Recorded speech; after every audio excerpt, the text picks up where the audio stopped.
Olá, tudo bem com vocês? Então, hoje a nossa aula é Geografia do Ceará. E vocês também vão estudar no livro de História e Geografia do Ceará. Aquele livrinho que é verde e amarelo, que tem umas imagens sobre o Ceará. É o volume anual. Então, o tema da aula de hoje é a Unidade Federativa do Ceará e seus municípios. Então, nós vamos estudar os municípios que fazem parte do Ceará e algumas vilas que foram fundadas nesse período. Esse é um mapa do Ceará de 1959, que você vai olhar lá na sua página 3. Vocês vão perceber algumas características nesse mapa e vão analisar ele com o mapa atual, que é esse mapa aqui. Então, vocês vão perceber nos dois mapas que há uma dimensão territorial maior, certo? No mapa de 1959 e no mapa atual. Por que essa diferença? Porque houve, de 1959 em diante, houve emancipação política de mais 36 municípios. Então, em 1959, tinha 148 municípios, o estado do Ceará. E atualmente, o nosso estado ele tem 184 municípios, que é a mesma coisa que cidades. Então, esse aí é o nosso mapa político do estado do Ceará.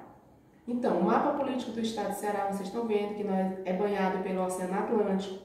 Nós somos vizinhos, ou seja, nós fazemos limite com o Rio Grande do Norte, com a Paraíba, com o Pernambuco e com o Piauí. Então, esses são os nossos vizinhos, que são os limites territoriais, tá certo? E aí, a gente percebe, pessoal, que aí houve uma dimensão territorial do mapa do Ceará, tá certo? E lá no mapa de vocês, lá no material de apoio, que vocês vão dar uma olhada, vão ver que o mapa atual, vão ver todas as características, os municípios que formam o estado do Ceará, e para vocês responderem a atividade. Então aí, quem vivia no Ceará antes da chegada dos portugueses? Lógico que todos vocês já sabem, eram os povos indígenas. E os portugueses, como se achavam os donos de nossas terras, e para garantir a posse da terra, eles sentiram a necessidade de deixar pessoas morando aqui. E foi a partir daí que surgiram as primeiras vilas, certo? Então, assim, por que eles tinham a necessidade de colocar pessoas morando aqui? Primeiro, para garantir a posse da terra, e segundo, para impedir a invasão, certo? Que no período eram os holandeses e os franceses que estavam invadindo, né, o Nordeste, que a gente vai estudar a posteriori. Então, aí nós vamos ver a história das primeiras vilas fundadas no Ceará. Então, quem foram? Primeiro foi Aquiraz, que vocês viram aí, pessoal, ó. Primeiro é vila e depois, né, é que vai passando por fatores históricos e vai se tornar cidade logo há muito tempo depois, né? Aquiraz, em 1713, né, Fortaleza, em 1726, e Icó, em 1735, tá certo? Então, essas são as vilas principais. Vocês estão vendo, eu coloquei alguns monumentos históricos e algumas imagens das cidades para vocês, né, verem as características que existiam naquele período, que foram feitas pelos povos que ali habitavam naquele momento, certo? E em seguida, pessoal, né, os portugueses, eles desenvolveram, certo, com o objetivo de assegurar ainda mais a posse da terra, desenvolveram a pecuária, que era a criação de animais, né, que vocês estão vendo aí na imagem, o gado. Então, quando os vaqueiros se deslocavam do litoral para, né, de um local para outro, né, das fazendas para o litoral, então eles descansavam em alguns locais e alimentavam o gado nessas paradas, certo? E nesses locais eles foram formando outras vilas depois das primeiras que eu acabei de falar.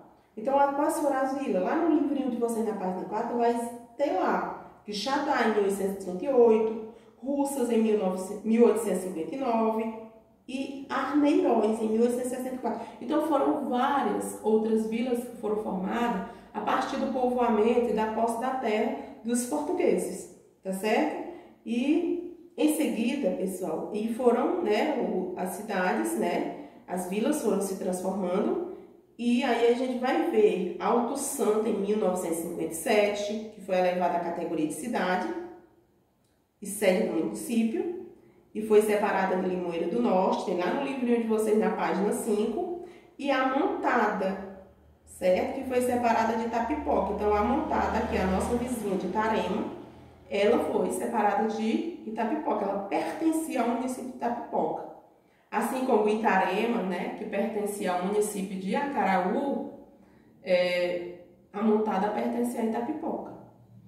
E logo em seguida vem Choró, em 1992, que foi separada de Quixadá. Então o estado do Ceará possui uma área de extensão territorial muito grande para abarcar, né, os 184 municípios que tem. E aí nós vamos ter o quê? Fortaleza, que é a capital do estado do Ceará, e o nosso município aqui, Itarema, que é a cidade onde nós habitamos, moramos, certo? E para falar um pouquinho sobre Fortaleza, nós vamos falar um pouquinho, uma cidade, quando ela se torna cidade, ela tem algumas leis, né? E a lei aí é uma lei de Fortaleza, a lei orgânica de Fortaleza, é uma lei ambiental, o artigo 194, que eu vou ler para vocês, porque vocês vão precisar quando vocês forem realizar a tarefa da página 7, tá bom? Então, o que diz esse capítulo? O artigo 194 diz: todos têm direito ao meio ambiente ecologicamente equilibrado, bem de uso comum do povo e essencial à sadia qualidade de vida, impondo-se ao poder público e à coletividade por meio de seus órgãos de administração direta, indireta e fundacional. Não para o primeiro, né, inciso aí. Preservar e restaurar os processos ecológicos essencial e promover o manejo ecológico das espécies e dos ecossistemas de forma a garantir a preservação da natureza e a melhoria da qualidade de vida das populações. Então aí esse artigo ele vai dizer claramente que a qualidade de vida da população, ela precisa do equilíbrio com o meio ambiente, com todas as espécies que tem lá, com os animais, com as plantas, né, que é a fauna e a flora, tá certo? Então você vai ler e a partir daí você vai entender que esse artigo ele fala da preservação ambiental, certo? E em seguida você vai perceber que o meio ambiente do Ceará, né, pela imagem 7, ele é um meio ambiente equilibrado, de acordo com o que a lei fala. Tem poluição nos rios, nos lagos? Tem poluição? Tem na praia? Tem poluição? As pessoas jogam lixo lá na água? Algum animal pode morrer por conta disso? Então, há essa necessidade de preservação do meio ambiente, tá bom? Então, essa é a nossa aula de hoje. Eu quero agradecer a todos vocês. E uma frase sobre a geografia. A geografia é mais que a ciência, é o modo de vida. É a maneira que nós vivemos. Muito obrigada e até a próxima.